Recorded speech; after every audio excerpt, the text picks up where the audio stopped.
신명기 34장 1절에서 7절까지 다 같이 한 목소리로 뜻을 생각하시면서 읽으시겠습니다. 시작. 모세가 모압 평지에서 느보산에 올라가 여리고 맞은편 비스가 산 꼭대기에 이르매 여호와께서 길앗 온 땅을 단까지 보이시고 또 온 납달리와 에브라임과 므낫세의 땅과 서해까지의 유다 온 땅과 네겝과 종려나무의 성읍 여리고 골짜기 평지를 소알까지 보이시고 여호와께서 그에게 이르시되 이는 내가 아브라함과 이삭과 야곱에게 맹세하여 그의 후손에게 주리라 한 땅이라 내가 네 눈으로 보게 하였거니와 너는 그리로 건너가지 못하리라 하시매 이에 여호와의 종 모세가 여호와의 말씀대로 모압 땅에서 죽어 벳볼 맞은포 모압 땅에 있는 골짜기에 장사되었고 오늘까지 그의 묻힌 곳을 아는 자가 없느니라. 모세가 죽을 때 나이 120세였으나 그의 눈이 흐리지 아니하였고 기력이 쇠하지 아니하였더라. 아멘. 이 시간 호산나 성관의 찬양이 있겠습니다.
아멘.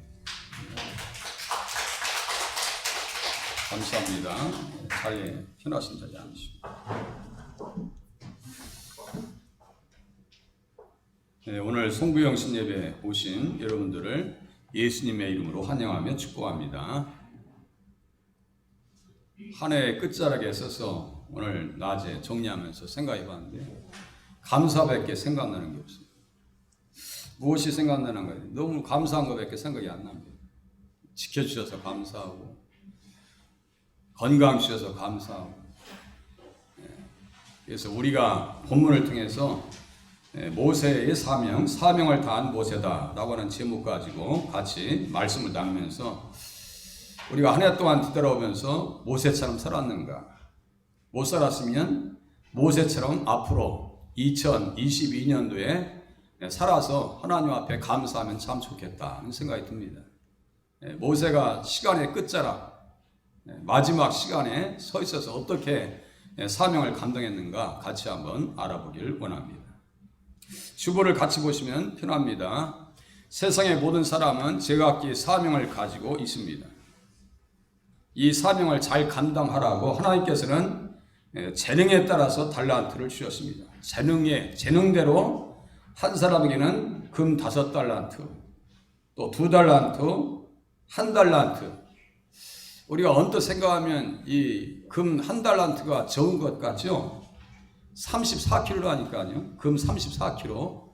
골드바로 따지면은 34개입니다.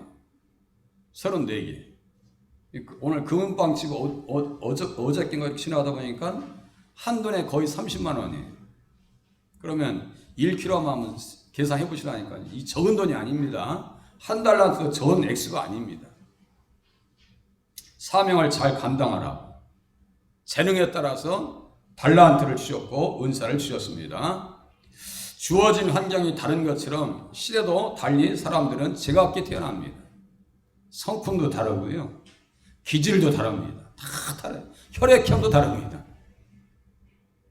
한 가족의 어머니의 똑같은 피를 타고났어도 성품이 조금씩 다 다릅니다. 외향적인 사람이 있고 내향적인 사람들이 있습니다. 사명을 깨닫지 못한 사람들은 환경을 탓합니다. 환경을 탓하고 시대를 원망하며 심지어 부모님에게 불평합니다. 모세처럼 불행한 시대에 태어난 사람이 없어요. 그냥 던져졌어요. 시대 가운데 그냥 던져졌어요. 모세는. 그야말로 너무나 비참한 시대였습니다. 요셉의 시대에 태어났더라면 모세는 사랑받고 태어났을 거예요. 환영받고 많은 사람들의 축복 속에 태어났을 겁니다. 모세는 그렇게 되는 환경이 아니었습니다. 아들로 태어난 것 자체가 그야말로 저주였어요. 아들로 태어난 것 자체가. 그래서 출애굽기 1장 22절에 보면 아들이 태어나거든 너희는 그를 나일강에 던져버려라. 나일강에 던져버려라. 국가는 어떤 상태였어요? 노예 국가였습니다. 노예 국가였어요. 그래서 아들로 태어나는 것은 바로 죽음으로 내몰리는 비참한 시대에 모세가 태어났습니다. 그럼 모세보다 우리는 행복한 사람이잖아요. 그죠? 모세보다 훨씬 행복한 사람이에요. 고통의 때에 하나님의 은혜와 특별한 은혜와 배려로 바로의 궁정에서 살게 됩니다. 어떻게 또 바로의 딸이 갈대 상자에 떠내려오는 모세를 보면서 왜 갑자기 궁이라는 마음이 생기죠? 막 사랑의 마음이 생기고 품어주고 싶고, 이게 누가 주장하시는 거예요? 하나님께서 배후에서 그의 심령을 주관하고 계시는 겁니다. 바로의 궁정에 들어갑니다. 그곳에서 또 해필이면 미리암이 떠내려가는 갈대 상자를 보다가 바로의 공주를 만나서 어머니를 하나 데리고 올까요? 유모를 하는 사람 데리고 올까요? 했더니 아주 각본에 의해서 요게벳을 데리고 옵니다. 요게벳이 어떻게 키웠겠어요? 요게벳의 기도와 신앙교육을 통해서 모세는 양육이 됩니다. 그래서 히브리서 11장 27절에 보니까 믿음으로 애굽을 떠나 왕의 도함을 무서워하지 아니했다. 또 믿음으로 모세가 낳았을 때 그 부모가 아름다운 아이임을 보고 석 달 동안 숨겼더라. 또 믿음으로 장성하였더라. 거기에 누구의 손길이 있어요? 하나님의 손길이, 또 요게벳의 신앙이 같이 이렇게 플러스 되어 있습니다. 하나님께서 그렇게 모세를 양육했고, 모세가 장성한 이후에는 어느 정도의 가치관을 가지고 있었는가? 하나님의 백성과 함께 고난받기를 잠시 죄악의 낙을 누리는 것보다 더 좋아하고 그리스도를 위해서 받는 수모를 애굽의 모든 보화보다 더 큰 재물로 여겼더라. 이렇게 써 있어요. 그러면요, 이런 말씀들을 그냥 듣고 지나칠 일이 아니고요, 한참 곱씹어봐야 돼요. 도대체가 모세가 어떻게 자랐기에 그리스도를 위해서 받는 수모를 애굽의 모든 보화보다 더 큰 재물로 여길 수 있었을까? 나에게도 그러한 은혜가 있으면 안 될까? 나에게도 그러한 은혜가 있으면 참 좋겠다. 나도 그러한 결단력과 가치관을 가지고 살 수 있다면 더없이 귀한 일이 없을 것이다 라고 하는 생각을 가질 수 있도록 계속 이 말씀 한번 묵상해 보는 거예요. 근데 우리들은 그것에 잘 훈련이 안 돼 있어요. 모세는 확실히 그리스도를 인식하고 사역을 감당합니다. 그래서 송구영신 예배를 통해서 하나님 앞에서 시대적인 사명을 다한 모세의 삶에 대해서 같이 한번 알아보기를 원합니다. 모세는 어떠한 사명을 다했을까요? 먼저 보니까 종의 사명을 다했다. 종입니다, 종. 이에 여호와의 종 모세가 이렇게 써있죠. 여호와의 종 모세가 여호와의 말씀대로 모압 땅에서 죽었다 했어요. 여호와의 종이다 이렇게 써있어요. 여호와의 종 모세는요, 하나님의 뜻을 거역하지 않은 신실한 종이었습니다. 그래서 애굽에서 40년 동안 애굽의 모든 지혜를 배웠고 미디안 광야에서 40년 동안 하나님 앞에 연단을 받으면서 성숙한 신앙인으로 거듭납니다. 미디안 광야에서도요, 나이가 40이 되면 또 40년이 참해 이렇게 써 있어요. 때가 되니까 하나님께서 부르시네요. 40년 동안 배웠고 40년 동안 어떻게 했어요? 미디안 광야에서 성숙의 시간을 갖습니다. 변화의 과정에 시간을 갖습니다. 변질이 아니고 성숙한 시간을 가져요. 그래서 40년이 찼다라고 써 있어요. 40년이 참해 이렇게 써 있어요. 그리고 마지막 40년은 하나님 앞에 온전히 헌신하면서 드립니다. 자기의 뜻을 내세우지 아니하고요, 하나님의 뜻을 앞세워서 사명을 감당합니다. 하나님의 산 호렙산에 있는 떨기나무에서 부름받아서 복음의 신발을 신었을 때 그의 나이는 80이었습니다. 출애굽기 3장에 보니까 어떤 말씀이 써 있는가 봤더니요, 하나님의 산 호렙의 이름에 떨기나무 가운데서 불꽃 안에서 하나님의 사자가 그에게 나타나십니다. 하나님이 말씀하십니다. 이리로 가까이 오지 말라. 내가 선 것은 거룩한 땅이니 내 신발에서 신을 벗어버려라. 내 발에서 신을 벗으라. 이제 어떤 신을 신어야 돼요? 복음에 예비한 신을 신고 40년을 살아야 되는 겁니다. 우리가 한 해 동안 돌아보면서 복음의 신발을 신고 잘 살았는가? 신앙생활 잘 했는가? 아니, 앞으로 2022년도에 복음의 신발을 신고 살 것인가? 오늘 이 시간 결단하는 시간이 되시기를 바랍니다. 복음의 신발을 신고 살아야 될 거 아니에요. 아니면 복음의 말씀을 듣기 위해서 사모하는 마음으로 주님 앞에 신앙생활 하실 수 있기를 바랍니다. 지금 이 시대에 다 신앙 잃어버리려고 그래요. 사탄이 밀가 부르듯이 하기가 너무 좋은 시대라 이거예요. 지금 믿음 떨거지기가 너무 좋은 시대입니다. 지금 이럴 때일수록 하나님께서 예비하신 복음의 신발을 신고 하나님 앞에 사명을 다 하시고 사명을 되찾는 귀한 은혜를 덧입으시기를 바랍니다. 하나님의 부르심과 사명을 생각하니요, 처음에는 그 책임이 너무 커서 말이죠, 중압감으로 다가옵니다. 중압감으로 다가와요. 그래서 에레미야와 같이 중압감을 느껴서 그 사명을 거부하려고 해요. 어떻게 거부하냐면요, 나는 본래 말을 잘하지 못합니다. 나 말을 잘 못해요. 주께서 주의 종에게 명령하신 후에도 역시 그러하니 나는 입이 뻣뻣하고 혀가 둔한 자입니다. 저도 똑같아요. 어떤 때 하다 보면요, 혀가 꼬이고 말씀이 잘 안 풀어질 때 말이죠, 제가 그랬죠, 자폐증 환자처럼 쫙 구석에 가서 이렇게 하고 싶다. 저는 가끔 악몽을 꿔요.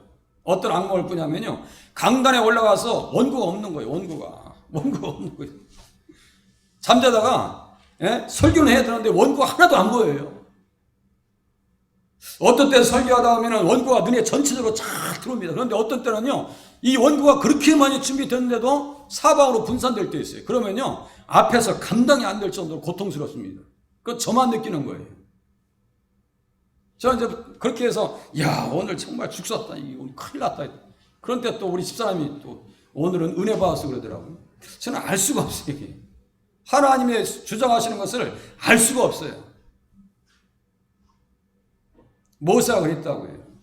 모세는 입이 뻣뻣합니다. 혀가 둔합니다. 주님께서 보낼 만한 자를 보내주소서라고 하니까 주님께서 노하십니다. 내 사람 내 형 아론이 있지 아니하냐. 아론이 있지 아니하냐. 그가 말 잘하는 것을 내가 아노라. 그가 너를 만나러 나오리니 그가 너를 볼 때 그의 마음에 기쁨이 있을 것이라. 아론은 뭐예요? 훌과 함께 믿음의 협력자로 사명을 잘 감당합니다. 하나님의 사역을 감당할 때 아론과 훌과 같이 그렇게 쓰임받는 자리까지 나가실 수 있기를 바랍니다. 가장 먼저는요, 예배에 성실하시는 거예요. 예배에 성실하신 거예요. 그리고 좀 더 욕심을 낸다면 좀 일찍 오세요. 일찍 오셔서 이렇게 써드렸으면 다 이렇게 찾아보시고 좀 앉으셔서, 우리 이준상 집사님처럼 앉아서 다 좀 줄 좀 치시고 좀 보시면 너무너무 좋을 것 같아요. 예배에 성실하시고 또 교회 시간에 잘 맞춰서 신앙생활 할 수 있는 2022년도 한 해가 되실 수 있기를 바랍니다. 예레미야도 똑같아요. 하나님께서 부르시니까요, 너무너무 슬픕니다. 주 여호와여 보소서, 나는 아이라 말할 줄을 알지 못합니다. 한결같이요, 그 사명의 큼을 통해서 중압감을 느낀다니까요. 결국 하나님의 강권하심에 굴복하여 하나님의 부르심에 굴복하시는 2022년도가 되실 수 있기를 바랍니다. 굴복하셔야 돼요. 하나님의 부르심에 굴복하셔야 돼요. 남은 여생을 40년 동안 하나님 앞에 오롯이 드립니다. 오롯이 드려요. 원망하며 불평하는 이스라엘 백성들을 가슴에 품고 예수님의 신실한 종으로서 사명을 감당합니다. 그러니까 사명을 감당하니까 예수님의 충성과 모세의 충성이 히브리서 3장 5절에서 6절까지 나란히 등장합니다. 이게 보통 은혜가 아니라니까요. 제가 읽어드릴게요. 모세는 장래에 말할 것을 증언하기 위해서 하나님의 온 집에서 종으로 신실하였다. 그리스도는 하나님의 집을 맡은 아들로서 그와 같이 하셨으니, 이렇게 써 있어요. 그러니까 하나님의 집에서 무엇으로 신실했냐고요? 종으로 신실하였다. 그러니까 모세는 어떤 사명을 다한 거예요? 종의 사명을 다했다는 것입니다. 종의 사명을 다했다고. 종의 자세가 우리에게 있는지 한번 분별할 필요가 있어요. 누가복음 17장에 보니까 너희 중에 누구에게 밭을 갈거나 양을 치거나 하는 종이 있어 밭에서 돌아오면 그대로 곧 와 앉아서 먹으라 말할 자가 있느냐. 종의 자세예요. 도리어 그대로 내 먹을 것을 준비하고 띠를 띠고 내가 먹고 마시는 동안 수종 들고 너는 그 후에 먹고 마시라 하지 않겠느냐. 명한 대로 행하였다고 종에게 감사하겠느냐. 이와 같이 너희는 명령을 받은 것을 다 행한 후에 이르기를 우리는 무익한 종이라 우리가 하여야 할 일을 한 것뿐이라 할지니라. 이렇게 써 있어요. 모세는요, 종의 사명을 다 했어요. 원망하고 불평하고 말 많은 이스라엘 백성들을요 이끌고 가는 데 있어서 끝까지 사명을 다합니다. 민수기 16장에 보면요, 심지어 모세에게 그렇게 얘기해요. 우리의 눈을 빼려고 하지 가나안 땅으로 데리고 갈 마음이 없잖아 라고 하면서 모세를 대적합니다. 그래도 하나님 앞에 무릎 꿇고 가는 모세의 모습 속에서 야, 종의 사명이 바로 그런 것이구나. 종이라고 하는 것은 자기 생각이 없어요. 자기 생각이 없어요. 자기의 주장이 어디 있어요. 종이. 모세는 그렇게 하지 않았어요. 올 한 해 뒤돌아보면서 종이었는지 주인이었는지 한번 반성하는 시간을 가지시길 바랍니다. 스스로를 진단해 보시라니까요. 말씀 들으시면서 내가 종이었는지 주인이었는지, 혹시 나에게 주신 사명을 버리지는 않았는지 사명을 되찾아야 됩니다. 종이 되셔야 됩니다. 내 생각이 어디 있어요? 자존심이 어디 있어요? 없어요. 하나님의 일을 하려면요 속을 다 갈라내야 됩니다. 갈라내야 돼요. 그렇지 않으면 사명 감당하지 못합니다. 또 모세가 어떠한 일을 했나 보세요. 복음의 사명을 다했습니다. 여호와께서 그에게 이르시되 이는 내가 아브라함과 이삭과 야곱에게 맹세하여 그의 후손에게 주리라 한 땅이라 내가 내 눈으로 보게 하였거니와 너는 그리로 건너가지 못하리라 하시매. 모세는 아브라함과 이삭과 야곱의 하나님, 죽은 자를 살리시는 예수 그리스도를 만나서 복음의 사명을 다했습니다. 모세를 믿었더라면 또 나를 믿었으니 이는 그가 내게 대하여 기록하였습니다. 이는 그가 내게 대하여 기록하였습니다. 요한복음 5장 46절 그가 내게 대하여 기록하였습니다. 그랬다고 하는 것은 모세는 예수님을 잘 알았다는 얘기거든요. 예수님을 너무 잘 알았다고. 이거 보세요. 그리스도의 복음이 가지고 중간에 창세기 3장 15절, 12장 3절, 49장 8절에서 10절 실로 뭐 이런 부분들이 있죠. 이게 다 복음이라고요. 성경을 볼 때 예수님과 직접적으로 연결되어 있는 말씀은 제가 어떻게 말씀드렸어요? 꼭 붙잡고 그 말씀 가지고 주변을 탐색하셔야 돼요. 그 말씀을 붙잡고 주변 사람들이 어떻게 반응하고 움직이고 있는지를 분석하지 아니하면 성경을 잘 눈에 볼 수가 없어요. 이해할 수가 없어요. 이런 부분들을 잘 이해하셔야 한다고요. 아브라함과 이삭과 야곱이라고 하는 그 세 사람의 이름만 들어가면 그 자손으로 오시는 예수 그리스도에 대해서 우리는 이야기하지 않을 수가 없습니다. 아브라함과 이삭과 야곱과 그리고 그들에게 주기로 하신 그 땅, 왜 가나안 땅으로 가야 되는 거예요? 그 땅에 예수님 오신다고 말씀드렸어요. 예수님 오시기 때문에 그 땅으로 가야 되는 거예요. 땅, 자손, 복. 이 세 가지가 계속 구약 성경에서 세 가지가 계속해서 이렇게 돌아갑니다. 내용이. 그것에 대한 입장. 벌써 보세요. 좀 전에 말씀드렸죠? 그 중요한 그 말씀 가지고 주변 사람들이 어떻게 반응하고 있는가? 가나안 땅으로 안 가겠대. 애굽이 좋대. 그럼 벌써 딱 분석이 되죠? 이 사람들은 복음적인 사람들이에요? 비복음적인 사람들이에요? 아주 비복음적인 사람들이에요. 그래서 히브리서 3장과 4장에 보면 멸망했더라라고 써 있어요. 복음을 전했는데 아무런 유익이 없어. 믿음으로 말씀과 화합해서 듣지 않기 때문이라고 했어요. 거기에 복음이라고 써 있어요. 이게 복음이 뭐예요? 여기 가운데 있는 복음이에요. 땅, 자손, 복. 전혀 관심이 없습니다. 그러니까 주변 인물들이 다 탐색이 된다니까요. 고라 일당들, 이 당을 지었던 그 사람들, 10명의 정탐꾼들, 우리는 들어가지 못한대요. 다 이 말씀 속에서 분석이 된다고. 인물들이 정확하게 분석이 된다고요. 그러면 우리는 어떻게 살아야 될까?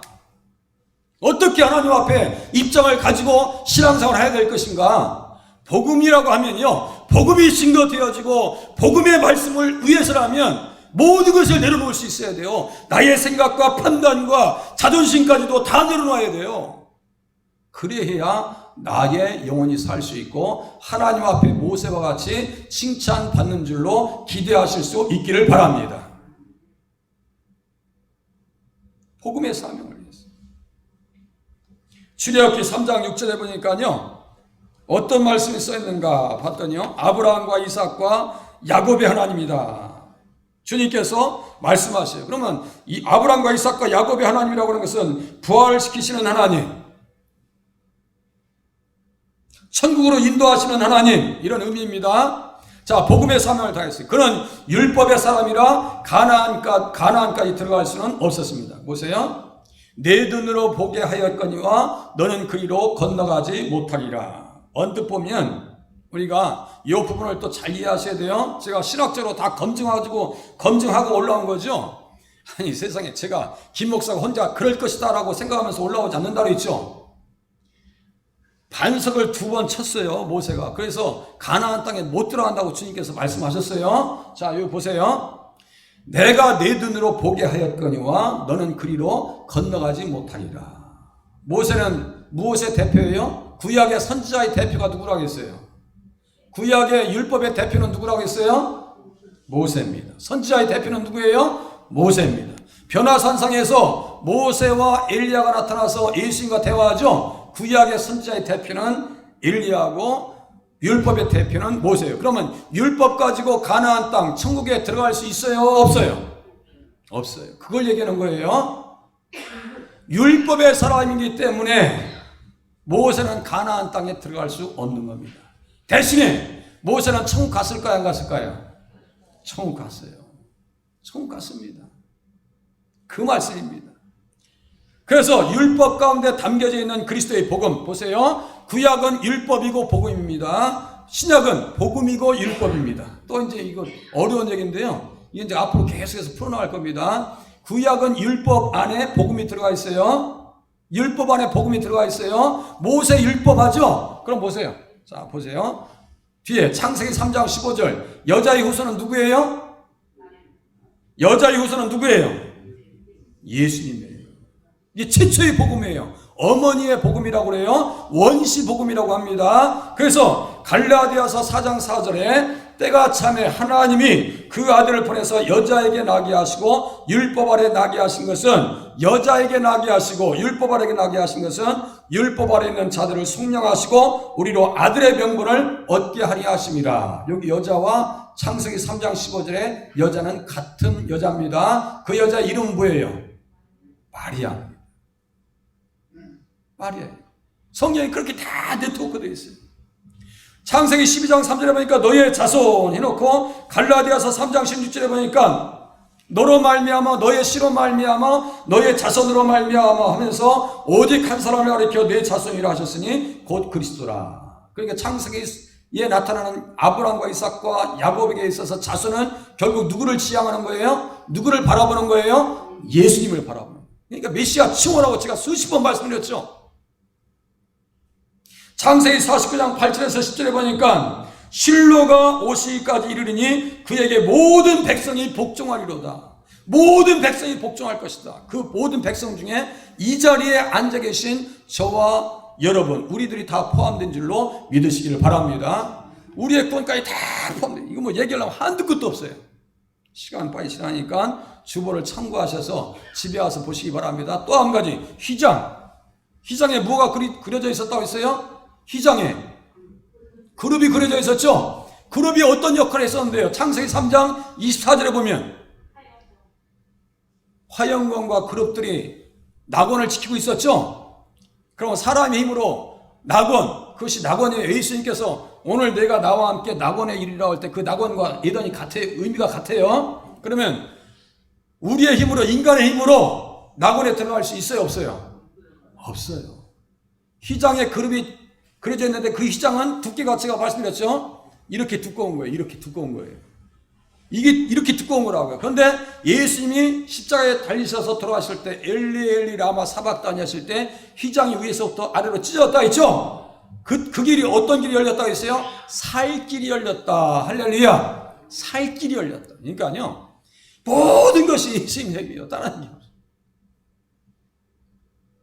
다 예수님 얘기예요.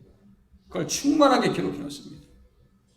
그 복음을 전하기 위해서 몸과 마음과 뜻을 다해서 주님 앞에 충성을 다했습니다. 뒤를 돌아보니 모세의 발걸음이 너무나 아름다웠습니다. 모세의 발걸음이 너무나 아름다웠어요. 아름답도다 좋은 소식을 전하는 자들의 발이요. 그러니까 모세는 신을 벗고 복음의 신발을 신고 40년 동안 너무나 사명을 잘 감당하십니다. 우리 교회가 복음에 깨어 있어야 되고요. 내 자신이 복음 앞에 일깨워져야 되고요. 2022년도에 교회가 복음의 사명을 감당해야 되고 이 일에 모든 성도님들이 협력하는 자리에 서실 수 있기를 바랍니다. 또 모세는 어떤 사명을 다했을까요? 시간적인 사명을 다했습니다. 시간적인 사명. 모세가 죽을 때 120세였으나 그의 등이 흐리지 아니하였고 기력이 쇠하지 아니하였더라. 여기 보면요. 120세였다. 어떻게 시간을 말이죠. 정확하게 3등분 해가지고, 3등분 해가지고 정확하게 하나님 앞에 이렇게 훈련하고 배우고 숙성하고 숙성된 것을 하나님 앞에 온전히 드려진 그러한 삶이 어디에 있겠는가. 올 한 해 동안 시간을 허비한 것 같아요? 아니면 시간을 얻은 것 같아요? 생각해 보세요. 남는 것은 시간밖에 없어요? 그건 되게 무책임한 얘기입니다. 세월을 아끼라 때가 악하니라 주님께서 우리에게 사도 바울을 통해서 말씀하십니다. 자, 세월을 아끼라라고 할 때 아낀다는 것이 어떤 뜻인지 아세요? 제가 2021년도 첫 번째 주일에 그 말씀을 드렸습니다. 세월을 아낀다는 게 무슨 의미라고 했어요? 구속한다 이런 뜻이에요. 구속한다. 시간을 산다 이런 뜻이에요. 예? 구속한다. 절대로 믿음의 사람들은요, 시간을 허비해서는 안 돼요. 노아 시대 사람들은 120년 동안 시간을 허비했습니다. 가나안 백성들은 창세기 15장에 보니까 아모리 사람의 죄악이 가득할 때 이 땅에 다시 돌아올 것이라고 했어요. 4대 만에 돌아온다고 했어요. 그럼 아모리 사람들은 몇 년의 시간을 준 거냐면요, 400년. 아브라함 시간부터 시작해서 계산해 보면 600년의 시간을 하나님께서 멸망 전에 기회를 주셨습니다. 세상 사람들도 똑같아요. 앞으로 불로 심판할 겁니다. 이 시간들을 어떻게 되냐면 구속하려면 예수 그리스도 앞에 나와야 됩니다. 믿음 생활 해야 돼요. 시간을 한순간도 허비하지 아니하고 시간적인 사명을 다한 사람이 모세였다. 21년도에는 시간을 허비했을지 몰라도 22년도에는 시간을 얻어서 살아가실 수 있기를 바랍니다. 허비하지 마시고 주님 앞에 태어나서 40년은 바로의 궁정에서, 망명한 후에 40년은 미디안 광야에서, 마지막 40년은 하나님 앞에 헌신하여 속량하는 자로서 사명을 감당했습니다. 광야 세대 사람들은 불신앙으로 말미암아 어떻게 시간을 허비했는가? 시편 78장에 보니까요, 하나님이 그들의 날들을 헛되이 보내게 하셨다. 이 사람들 어떻게 했어요? 40년 동안 원망하고 불평하고 애굽으로 돌아가겠다고 하고 우리는 못 가겠다고 그러고, 이 사람들은요 시간을 허비했어요. 하나님께서 어떻게 하셨다고요? 그들의 날들을 헛되이 보내게 하셨다. 그런데 모세는 시간을 허비하지 않았습니다. 모세는 자기에게 맡겨진 시간들을 구속하여서 시간들을 낭비하지 않고 선한 청지기가 되어서 구속사의 사명을 완수하면서 살았습니다. 언약의 시간표대로 절기와 안식일에 맞춰서 시간을 정확하게 하나님 앞에 맞춰서 살아갔습니다. 한 주의 기본, 날들의 기본, 시간의 기본은 뭐예요? 안식일을 성수하는 겁니다. 이게요 기본이 안 되어 있어요. 우리 십계명 그냥 합독하죠. 주일 성수 이게 왜 안 될까요? 이 개념이 왜 가슴에 우리의 삶의 발걸음에 이 착상이 안 될까요? 제가 예전에 어느 분을 보니까 아기를 갖고 싶은데 그 가져서 너무너무 행복했는데 착상이 잘못돼가지고 유산했다는 얘기를 들어봤어요. 너무너무 낙심하고 있더라. 너무너무 마음이 아파 있고, 그래서 내가 참 옆에서 위로할 수도 없는 상황이고, 제가 보니까 연세가 있으셔서 다시 아이를 갖는다는 것도 힘들겠다 싶더라고요. 그 이후에 아이를 가졌다는 말을 제가 못 들었어요. 자, 하나님의 말씀이, 십계명의 말씀이 우리의 가슴에, 우리의 발걸음에 착상이 되어 있는지 한번 반성해 보시길 바랍니다. 진단해 보시길 바랍니다. 주일은요 나의 날이 아니에요. 주님의 날이에요. 주님의 날입니다. 안식일은 사람을 위해서 존재할 때, 그 사람을 위해서 존재한다고 할 때 그 사람을 우리로 생각하시면 정말 착각입니다. 그 사람이 누구예요? 예수님이에요. 안식일은 사람을 위해서 존재한다라고 주님께서 말씀하셨죠? 그 사람이 예수님이라고요. 우리 착각하시면 안 된다고요. 그게 철두철미하게 예수님 중심으로 성경을 풀어가지 아니하면 삶이 완전히 굴절되게 되어 있습니다. 다시요, 복음 앞에서, 말씀을, 기록된 말씀 앞에서 성경 주변에 나타나고 있는 인물들을 분석해 보면 정말 새빨간 사람인가, 정말 하나님 앞에 협력자인가. 제가 새벽에 계속 말씀드리죠. 아달랴 같은 인물들, 아주 새빨간 사람들이에요. 아합과 이세벨 같은 사람들, 복음의 측면으로 보면요 저주받아서 마땅한 사람들이에요. 그러니까 다시 하나님의 말씀 앞에 돌아설 수 있는 그러한 결단을 가지실 수 있기를 바랍니다. 안식일에 맞춰서 시간을 하나님 앞에 맞춰서 살아간 사명자였다. 그의 종말이 아름다운 이유가 여기에 있습니다. 시간들 잘 맞춰서 신앙생활 하시기 바랍니다. 마지막 공간적인 사명을 다했어요. 자, 보세요. 여기 보세요. 맞은편 비스가 산 꼭대기 이름에 여호와께서 길앗 온 땅을 단까지 보이시고, 단이라고 하면요, 우리나라로 얘기하면 저 밑에 저기 밑에 최남단, 최북단이네. 단, 최북단. 그리고 33전 있죠. 4개 최남단이에요. 최남단. 그러니까 저 북한의 저 북쪽에서 밑에까지 거의 키로수로 보니까요 240km. 그리고 옆으로 보니까 좁은 데는 45km, 넓은 데는 80km 정도예요. 그러니까 사람의 눈으로 본 게 아니에요. 하나님께서 눈을 열어 주셨어요. 다 열어서 보여주셨어요. 공간적인 사명을 다했습니다. 옛날에 어느 광고 보니까 여기가 아닌 게비요. 그 광고 한번 보셨죠? 여기가 아닌가 봐. 모세가 실컷 40년 동안 이스라엘 백성들을 말하는 사람들을 이끌고 왔는데 여기가 아닌가 봐. 그러면 안 될 거 아니에요? 공간적인 사명을 다했습니다. 공간적인 사명. 예수님이 오시는 유대 땅 베들레헴을 중심으로 이스라엘 민족이 거주할 젖과 꿀이 흐르는 땅, 메시아의 나라를 바라보면서 사명을 다하고 주님 앞에 부름을 받은 사람이 모세입니다. 복 있는 사람은 악인들의 꾀를 따르지 아니하며 죄인들의 길에 서지 아니하며 오만한 자들의 자리에 앉지 아니한다. 써 있어요. 자리를 정확하게 분별할 수 있어야 돼요. 이게 하나님께서 영광 받으시는 자리인가? 하나님께서 기뻐하시는 자리일까? 공간적인 위치 점령을 잘 하셔야 한다고요. 2023년도에는 내가 어디에 있어야 될 것인가? 어떤 자리에 있어야 하나님께서 기뻐하실 것인가? 이것을 분별하실 수 있는 지혜가 있으시기를 바랍니다. 아브라함의 자손들이 거주할 약속의 땅을 바라보면서 지파들을 다 축복합니다. 다 축복합니다. 그래서 제가 처음에 읽어드렸잖아요. 이스라엘이여 너는 행복한 사람이로다. 실질적으로 이스라엘 사람들은 너무너무 행복한 사람들이에요. 그런데 본인들만 몰라요. 본인들만. 우리들도 똑같아요. 너무나 행복한 사람들. 믿어집니까? 우리 스스로가 너무나 하나님 앞에 구원받은 사실을 생각할 때 행복감이 가슴에서 이렇게 밀려나오는 그러한 은혜가 있으실 수 있기를 바랍니다. 너무 행복한 사람. 예수 믿어서 예수 안에 있으니까 행복한 사람.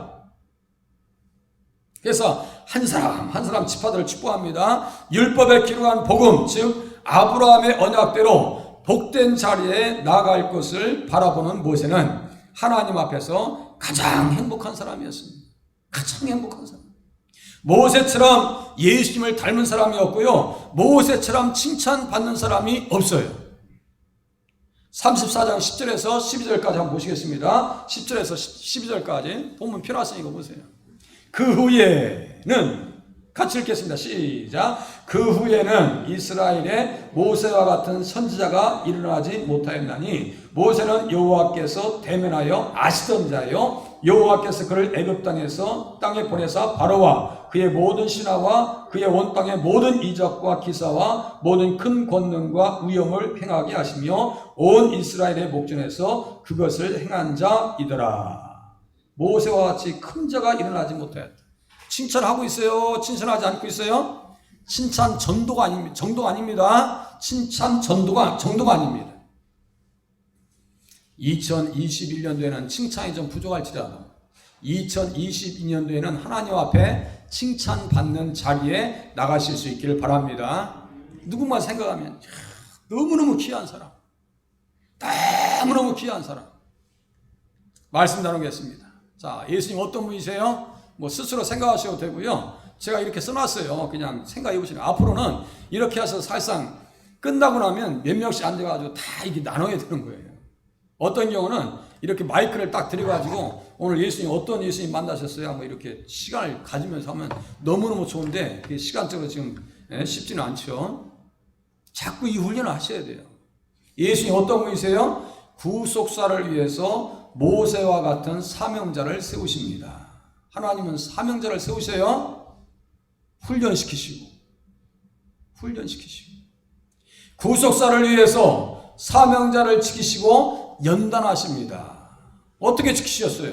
바로의 궁정에서 가장 안전하게 지키셨고 미디안 광야에서 40년 동안 모세라고 하는 그 옛사람을 완전히 다 제거시킵니다. 연단하셔요.